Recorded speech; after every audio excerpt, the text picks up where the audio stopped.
ce qui est le fun, vraiment, c'est d'utiliser juste ce que vous avez à la maison pour deux raisons.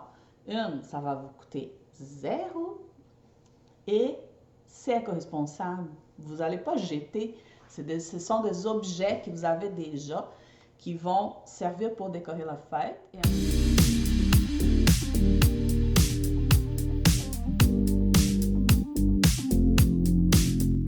Salut, salut tout le monde, c'est moi Liliane de Trésor de Fête. Vous allez remarquer que mon petit coin commence à changer. Oui, je suis en train d'installer mon nouveau local de travail. C'est pour ça que je suis un petit peu dans le rush, mais je tenais vraiment à faire une autre vidéo, peut-être deux cette semaine. Donc, j'ai choisi d'aller chercher une photo que j'avais faite pour ma participation dans un autre blog des mamans. Ça fait, je pense qu'un an à peu près, c'était au début de la pandémie que j'avais fait cette photo. La photo d'une thématique Istella Pas de Patrouille, faite avec plein d'objets que j'avais chez moi. C'est un défi que j'aime me donner de temps en temps. J'ai fait ça, je prends plusieurs objets chez moi, j'installe une table et je prends une photo. Je vais peut-être faire quelques vidéos comme ça. C'est pour vous montrer que c'est vraiment possible de décorer avec ce que vous avez à la maison. Je trouve que même s'il y a une pandémie mondiale, si les gens ne peuvent pas se rassembler dans certains pays et tout, comme ici au Québec, on ne peut pas se rassembler, on ne peut pas recevoir les amis chez nous, les enfants ne peuvent pas avoir une fête comme on était habitué avant. Quand même, on veut surligner la fête, l'anniversaire des enfants, par exemple. On va parler des enfants aujourd'hui. Donc, mettons, c'est la fête de notre petit coco, notre petite cocotte. On veut surligner, on veut faire quelque chose, on veut le faire plaisir. Ça peut être un gâteau simplement, mais on peut quand même ajouter une petite touche de décoration avec ce qu'on a à la maison. Pour souligner l'anniversaire, pour apporter du bonheur, pour voir sourire notre enfant, ça fait toujours plaisir. Donc, pour être éco-responsable, ne pas dépenser de l'argent, ce que je propose tout le temps, je me répète pas mal, c'est de décorer avec ce que vous avez à la maison. Je pourrais même vous mettre au défi. Faites un tour, prenez 15-20 minutes chez vous, ramassez des objets, mettez sur la table avec un gâteau et vous allez voir, ça va déjà faire toute une différence. Aujourd'hui, je vais vous montrer justement un petit défi comme ça que j'avais fait.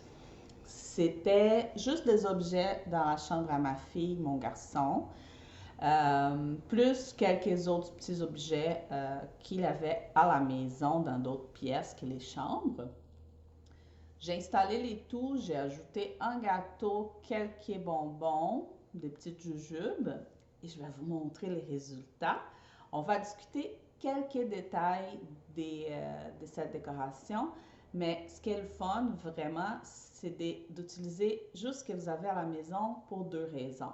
Une, ça va vous coûter zéro et c'est éco-responsable. Vous n'allez pas jeter. Ce sont des objets que vous avez déjà qui vont servir pour décorer la fête et ensuite vont retourner à leur place habituelle. Donc voilà, on va voir la photo. Je vais l'ajouter ici dans les montages. Je vais l'ajouter peut-être là. Là, vous allez voir, j'ai une tache sur les bras parce que j'étais en train de peindre des tables pour mon nouveau local avec la peinture à l'huile. J'avais des gants, des masques et tout, mais j'ai fait un petit dégât parce que j'ai accroché une table. Et voilà, j'ai essayé d'enlever avec du diluant, mais je pense que ça va prendre quelques jours. Donc pour aujourd'hui, on va aller avec la tâche de toute façon, c'est pas grave. Voilà la photo. On va mettre... Attendez là. C'est tout à l'envers la caméra. C'est là. Je vais essayer de mettre la photo ici dans le montage. Voilà. On est dans une thématique Istella, pas de patrouille. Je ne sais pas où vous êtes, si c'est un dessin bien populaire. Ça fait un an quand même que j'avais fait cette photo. Je ne sais pas si les enfants tripent encore sur ces personnages, mais tout ce qui va être dit ici peut être utilisé pour n'importe quelle thématique. Vous allez selon les goûts de ton enfant et voilà. Regardons. Mettons que vous n'avez pas de support pour les gâteaux. Qu'est-ce qu'on peut utiliser à la place d'un support à gâteau traditionnel comme, attendez, comme ça. Je vais essayer de mettre ici. Mettons que vous n'avez pas ça. Qu'est-ce que vous pouvez utiliser? Vous pouvez utiliser un panier. Ici, dans cette photo, j'ai utilisé un panier. C'était un panier, c'était dans mon bureau avec, je pense que c'était des papiers dedans, des cartes d'affaires, quelque chose comme ça. Donc, j'ai tout simplement vidé le panier et je l'ai mis à l'envers pour faire un présentoir à gâteau. Voilà une petite idée. Si jamais tu n'as pas un présentoir à gâteau, tu peux aller avec un panier. Dans le même principe, vous pouvez voir, il y en a 3 boîtes sur la table. Elles vont pas mal dans les mêmes couleurs, donc rose, différentes tonalités des roses. Si je ne me trompe pas, la boîte en arrière, la plus foncée, était avec mes vernis à ongles dedans. Et les autres deux étaient dans la chambre à ma fille avec, je pense que c'était des choses pour les cheveux ou je me souviens plus, mais c'était dans la chambre à ma fille. Voilà, 3 petites boîtes. Vous pouvez toujours utiliser les boîtes. Ce qui est fun, c'est que vous n'avez même pas besoin de la vider. Ces boîtes-là, elles ont des imprimés, c'est déjà très cute. Vous n'avez pas besoin de l'emballer parce que ça, c'est une autre idée aussi. Si vous voulez réutiliser des vieilles boîtes en carton, vous pouvez les réemballer, les transformer en belles boîtes. Il y a des techniques. J'avais fait un cours quand j'étais ado, j'avais fait un cours de fabrication de boîtes en carton avec des tissus. C'était recouverte de tissus. C'était vraiment le fun. Je pourrais essayer de vous montrer comment ça se fait dans une autre vidéo. Donc, on prend une vieille bouteille,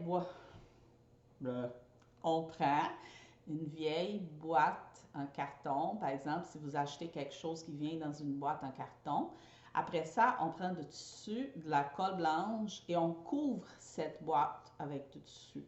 Ça fait une nouvelle boîte, donc on recycle une boîte en carton qui n'est pas nécessairement jolie avec du tissu. Et là, on peut l'utiliser non seulement pour la fête, parce que là, on parle d'utiliser ce qu'on a à la maison pour la fête, mais on peut utiliser la boîte pour d'autres choses. Ou si vous avez déjà des belles boîtes à la maison, on peut utiliser pour faire des hauteurs sur la table, parce que ça fait un peu de mouvement sur la table quand on met des hauteurs différentes. C'est vraiment intéressant, ça fait plus harmonieux que si on met simplement un gâteau avec des choses autour sans ajouter des hauteurs. Donc dans cette image, vous pouvez voir les gâteaux, il est au milieu, mais vous avez un personnage qui est un peu plus haut, une plante un peu plus basse, des bonbons sur la table. Donc ces hauteurs-là, ça fait plus harmonieux, ça donne un agencement plus agréable à regarder. Donc voilà, vous pouvez prendre des boîtes, des couleurs différentes, des couleurs qui vont dans votre thème de préférence, bien sûr, mais agencées d'une façon que les hauteurs ne sont pas égales. et on va mettre les objets dessus. Donc, la même chose qu'on avait fait avec les paniers qu'on a utilisé pour mettre les gâteaux. On peut faire ça avec des boîtes aussi. On peut mettre une boîte et mettre les gâteaux dessus. On peut même mettre deux boîtes, ça va faire encore plus haut. C'est vraiment une question d'aller avec votre créativité et travailler les hauteurs pour que ça soit harmonieux aux yeux. Voilà, passons à un autre détail dans cette photo. Ici, j'ai 4 petits pots. Vous allez voir même qu'il y en a 2 qui sont différentes des autres 2. Ça, c'est des petits pots, des petits contenants en verre que j'utilise pour faire des desserts, comme des puddings, du jello. Il y a une recette de la mousse de fruits de la passion, une recette brésilienne qui est vraiment délicieuse. Donc, je fais toujours dans ces contenants-là parce que ça fait déjà une belle portion individuelle. Et chaque fois qu'on va manger, on prend une portion à nous. J'aime bien ça. Donc, j'imagine que tout le monde en a des petits contenants à dessert chez vous. Sinon, vous pouvez utiliser des verrines. Il y en a des pots de yogourt qu'on achète qui viennent des petits pots comme des petites verrines. Je ne me souviens pas de la marque, mais j'en ai aussi, j'utilise beaucoup aussi pour faire du dessert à l'intérieur. Donc, vous pouvez utiliser des petites verrines ou des coupes différentes. Pour les fêtes d'adultes, j'aime beaucoup ça, mettre des bonbons dans des coupes à martini. Ça fait vraiment le fun. Et vu que les coupes sont larges en haut, c'est facile à prendre les bonbons parce qu'on ne va pas mettre des bonbons dans une coupe à champagne. Hein? Une flûte à champagne avec des bonbons dedans, ça va être difficile à le prendre. Donc, plus ils sont ouverts en haut, là, plus larges, c'est mieux. Sinon, on peut aller avec des petits plateaux, des petites assiettes. On choisit 3-4, on les agence sur la table. Et là, je suis allée chercher des bonbons un peu dans la palette des couleurs que je voulais utiliser ici. C'était comme rose et jaune principalement. J'avais acheté des Jelly Belly, mais paquets assortis. J'ai tout simplement séparé pas des paquets, mais en fait, j'avais acheté, parce qu'à sortie, tout mélangé, normalement, c'est moins cher que quand ils sont individuels. C'est drôle. Donc, j'avais acheté les mélangés et j'avais séparé les couleurs. Donc, vous allez voir, là, j'ai pas mis les verts, j'ai pas mis les bleus, j'ai mis vraiment orange, jaune, rose, blanc. Donc, je séparais un peu par couleur, juste pour que ça soit plus beau à regarder. Mais les autres, on peut laisser de côté et ça va se manger pareil. Donc voilà. Par là des bonbons, ça fait un petit mini bar à bonbons que j'appelle. Parce que c'est pour une fête d'enfants. Principalement si on est à la maison, on est juste les parents et 2, 3 enfants, on va pas faire un méga bar à bonbons comme dans un mariage. Ce que je propose, c'est justement ça, de prendre des petits contenants.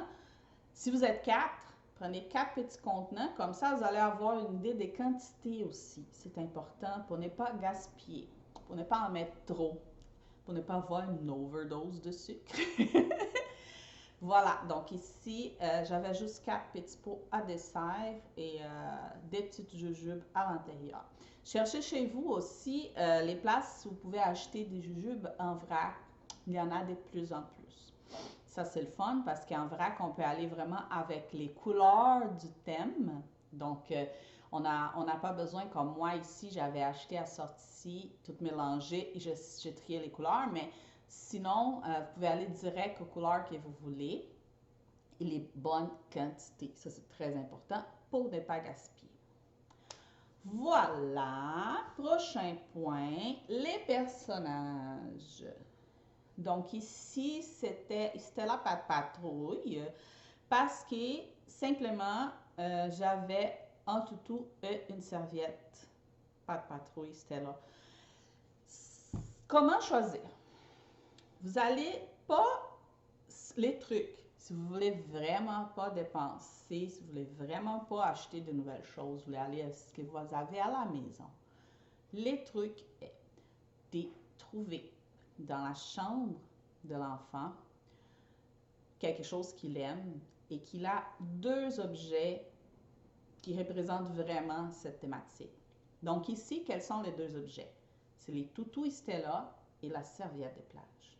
Juste deux, c'est assez. S'il y en a plus, tant mieux. Donc, un exemple, mon fils aime les dinosaures. Donc, si je vais dans sa chambre, je trouve un grand dinosaure qui on met des batteries, qui ça marche, qui ça crie, et un autre dinosaure un peu plus petit. Voilà, deux dinosaures, les tours à jouer. Un autre exemple, ma fille aime les sirènes. Donc, elle a une doudou, une couverture dans son lit qui a une grande sirène dessinée et elle a un toutou sirène. Voilà, on a un toutou, un personnage et on a quelque chose imprimé, les motifs. Voilà. Avec deux objets comme ça, quelques trucs que vous allez voir, toutes les petites choses qu'on est en train de discuter de cette image, et vous allez voir, vous êtes capable d'installer une table en quelques minutes dans les thèmes préférés de ton enfant. Donc, si on continue, j'ai les toutous Stella et j'ai une serviette Stella. En arrière de la serviette, je suis allée chercher un rideau rose. C'est le rideau de la chambre à ma fille. Donc, ce que j'ai fait, tout simplement, j'ai enlevé les rideaux, les anneaux, j'ai tout simplement enlevé la barre du rideau dans sa chambre et je l'ai installé dans le salon, c'était où j'ai installé la table pour prendre les photos. Donc, je l'ai mis épinglé devant les rideaux du salon. Ici, on ne le voit pas dans la photo, j'ai coupé, là, mais il me semble que j'avais mis en haut du rideau du salon. J'ai tourné un petit peu en haut le rideau. Je suis venue à épingler avec des petites épingles à couche. Ce qui est fun des épingles à couche, c'est que ça ne brise pas les tissus. Donc, vous pouvez épingler les choses sur des rideaux très facilement avec ça. Facile à enlever, sécuritaire parce que ça se ferme. C'est pas comme une épingle de couture toute seule. Donc, une épingle à couche. Donc, on met quelques épingles à couche en arrière et voilà, les rideaux roses étaient devant les rideaux bruns du salon.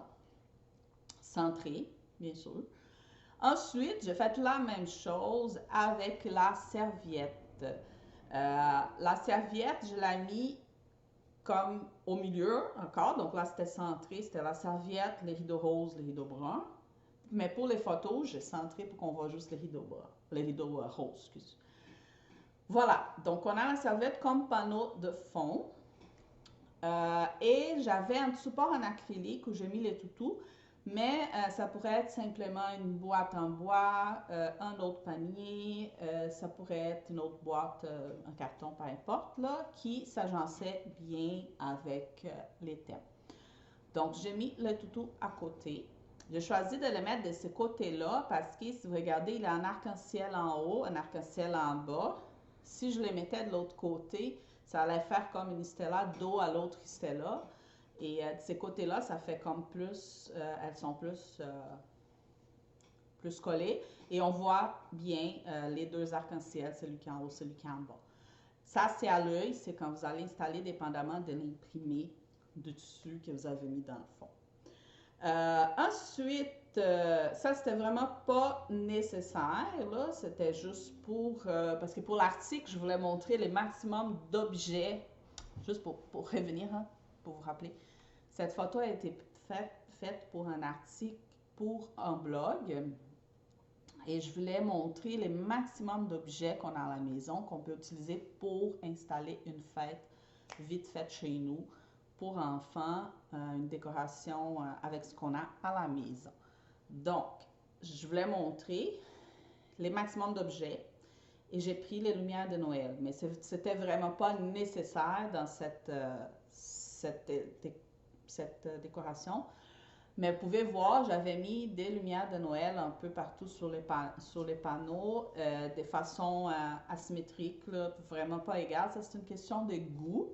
De plus en plus, on s'en va vers l'asymétrique pour les décorations, les gâteaux. Ce temps-ci, c'est même plus au centre de la table. On joue vraiment avec les hauteurs, pas de symétrie, pas la moitié de la table pareille à l'autre moitié, pas du tout. Là, ça a changé vraiment. Donc là, j'avais mis les lumières, mais c'est une question de goût, bien sûr. Donc j'avais mis la lumière, les lumières de Noël.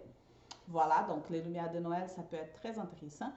Une autre façon d'utiliser les lumières de Noël dans la décoration, au lieu de tout simplement la mettre dans le fond du panneau, c'est de la mettre sur la table.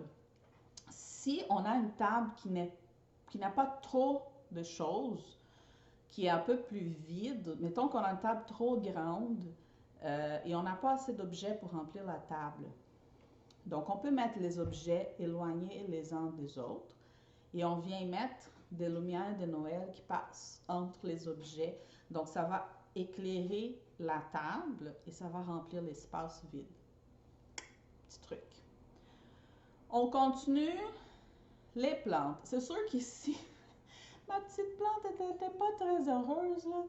C'était une petite plante. Je propose de prendre une plante un peu plus joyeuse. Mais la mienne était un petit peu triste ici, mais c'était juste pour vous montrer. J'avais pris une petite plante qu'il y avait dans ma cuisine, là, et voilà. Donc, les plantes.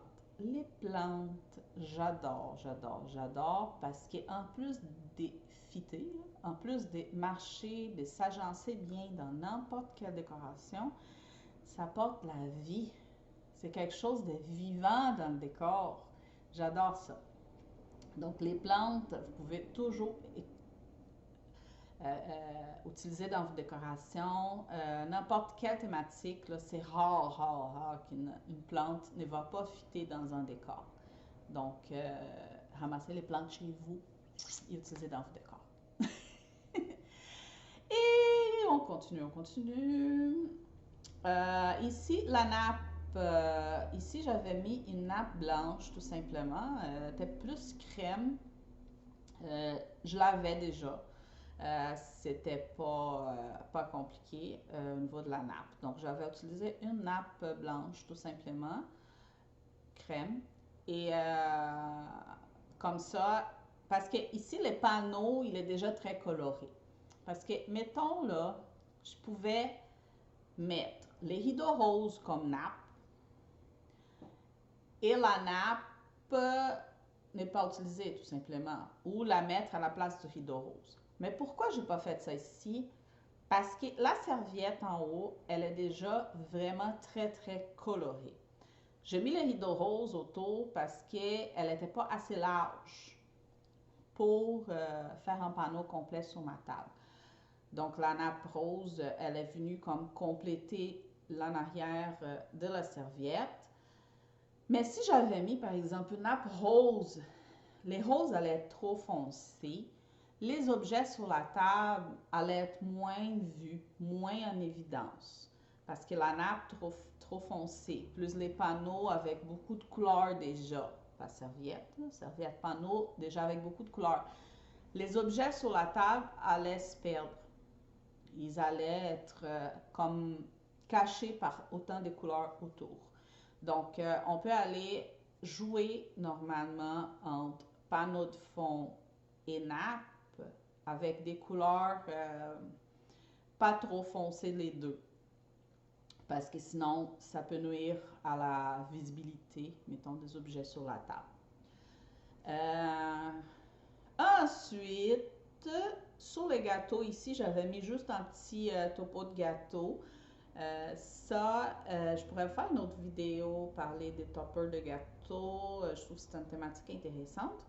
Parce que ce qui est fun de toppers, c'est que les gâteaux n'ont pas besoin d'être très beaux. Si on a un beau topper de gâteaux, les gâteaux n'ont pas besoin d'être magnifiques. Un gâteau qui va vous coûter très cher à faire dans une pâtisserie. Vous allez pouvoir faire un gâteau à la maison, ce que j'aime beaucoup parce que quand on fait à la maison, on est capable d'acheter nos ingrédients en vrac et de tenir notre propos de fête éco-responsable. Et là, on peut se faire un petit topper de gâteau qui va donner une touche personnalisée, unique et pas compliqué, ça va être joli et ça va fonctionner. Donc voilà pour les toppers de gâteau. J'avais ajouté aussi quelques voitures, quelques petites figurines de la Pat' Patrouille, donc ce sont les amis et Stella. Hein. Voilà, donc ça c'était des jouets de mon garçon, il me semble. Ouais, c'était des jouets de mon garçon qui, quand il a grandi, il a offert à sa petite soeur. Donc là, c'était rendu à elle parce qu'elle aimait Pat' Patrouille et j'ai tout simplement mis sur les boîtes. Rien de compliqué. Si on revient à l'exemple du dinosaure que j'avais dit tantôt, ça pourrait très bien fonctionner. Un grand dinosaure, quelques petits dinosaures, et même sur les gâteaux, on pourrait aller mettre une figurine. Ça suffit de bien nettoyer, de bien faire ça, parce qu'ils mettent des objets qui ne sont pas mangeables sur les gâteaux. On fait juste s'assurer que ça soit propre. Donc, on pourrait venir mettre une petite figurine de dinosaure sur les gâteaux, par exemple. Voilà! Ça, c'était les objets pris chez moi qui j'ai installé vite fait une fête pour faire un article des blogs. Et je voulais discuter avec vous là, un petit peu plus à propos de chacun des objets qui sont utilisés parce que tous ces objets, ils peuvent être utilisés autrement, dans une autre position, dans une autre fête. Vous pouvez utiliser l'idée pour faire vos fêtes chez vous avec ce que vous avez à la maison. Parce que ça, c'est ce que moi, j'en avais. Donc, vous avez des objets différents chez vous. Et ce que je trouve très intéressant quand on décore avec ce qu'on a chez nous, il y a deux choses. Bien sûr, on le fait parce qu'on rentre dans l'éco-responsable, parce que c'est plus économique, on ne dépense pas, on utilise ce qu'on a déjà. Mais il y a deux autres points que je trouve vraiment le fun. C'est l'originalité, parce que c'est impossible qu'il y ait une fête installée avec ce qui toi tu as chez toi, soit pareil avec une que je fais chez moi, parce qu'on n'a pas les mêmes objets à la maison. Donc, l'originalité, ça va être toujours une fête unique. Et deuxième point, que notre personnalité, elle est représentée dans l'objet. Donc, disons, la personnalité du fêté, soit l'enfant ou l'adulte, on peut faire la même chose pour une fête d'adulte, mais la personne qui fête son anniversaire, elle est représentée dans la fête parce que ce sont des objets qu'elle a, qu'elle aime. Donc, ça lui représente. Donc, je trouve ça vraiment, vraiment génial. Et je vous encourage fortement à essayer. Ça prend un peu de pratique. À un moment donné, plus vous faites, plus vous allez ouvrir l'œil pour les objets que vous pouvez utiliser. Essayez pour le fun, un jour, qui est juste pour s'amuser, et faites des tests. Dites, ah, aujourd'hui, je vais essayer. Je vais prendre 20 minutes, là, je vais faire un tour chez moi. Disons que je voulais faire une fête de tel thème, et voilà, qu'est-ce que je pourrais utiliser chez moi qui je pourrais agencer sur une table et aller faire une belle décoration. Donc là, amusez-vous à tester. Donc là, tu peux tester parce que plus tu testes, plus tu vas ouvrir l'œil et tu vas être capable d'identifier les objets qui vont être utiles, qui vont être beaux, qui vont s'agencer ensemble pour faire une fête plus harmonieuse. Plus vous allez voir aussi les pièces clés, les pièces qui vont servir dans n'importe quelle décoration. Et là, quand vous allez peut-être acheter un objet pour décorer chez vous tous les jours, vous allez penser, ah, cet objet-là, c'est un objet clé que je vais pouvoir utiliser quand je vais organiser des décorations pour les fêtes d'anniversaire, par exemple, les membres de la famille. Cet objet-là, il va me servir. Vous allez, avec l'habitude, on, on ouvre l'œil et on cherche toujours des objets qui vont pouvoir servir à plusieurs choses parce que c'est le fun, c'est amusant, c'est original et réutiliser les mêmes objets pour plusieurs fonctions, ça fait partie d'être éco-responsable. Hein. C'est comme des objets à usage unique. comme de la vaisselle jetable aux âges uniques. C'est aux âges uniques, ça s'en va à la poubelle, mais si on a de plus en plus de choses chez nous qui peuvent avoir plusieurs fonctions, ça c'est fun parce on va tendre, non, c'est ça, on va tendre, on va devenir de plus en plus, c'est ça que je veux dire, éco-responsable. Et pour organiser nos fêtes. Ça va dans le même chemin. Voilà. C'est ça. Donc, j'espère que vous avez aimé cette, cette photo. Ça date déjà, mais là, maintenant, j'installe mon local. Vous allez voir encore, mon bureau va changer encore un petit peu. Il manque un petit peu de décoration et tout. Mais je veux vraiment quand je vais t'installer, je vais vraiment répéter ce type de vidéo-là. Je vais installer des fêtes avec des choses que vous pouvez avoir chez vous et vous montrer vraiment comment agencer tout ça. Donc, si vous avez aimé, c'est un petit pouce et on se voit pour une autre vidéo. Merci!